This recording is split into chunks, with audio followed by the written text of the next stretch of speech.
Hello everyone. In this video, we're going to create a quick review about this platform called SimplePractice. SimplePractice is a tool for therapists. It's a patients management software that is fancy way of saying it helps people run their private practice. Think of it as a digital helper. It lets you create a client note.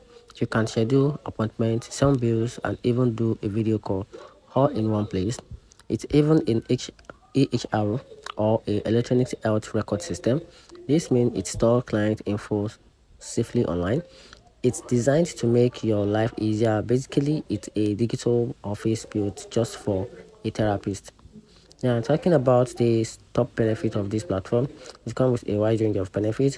One of the benefits is it simplifies the insurance billing, ensuring an electronic health record, which is EHR system.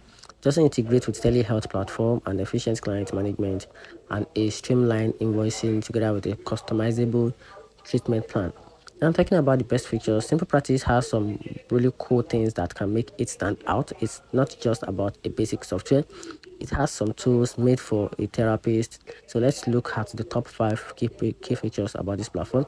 One of the best features is the detailed scheduling, the client management, and a billing invoicing together with a personal website and a planned and note. So therapy needs good record. This software help you make a treatment plan, and you can also write notes after each section and keep track of progress. It's all records store safe. Now talking about the pros and cons, which is the advantages and disadvantages of this platform: user-friendly interface, strong client management, reliable telehealth, a streamlined billing, and a good for therapists. And talking about the downside, the price can climb at any time, customization is limited, and a glitch happens most times, and support it varies. So let me know in the comment section what you think about this platform.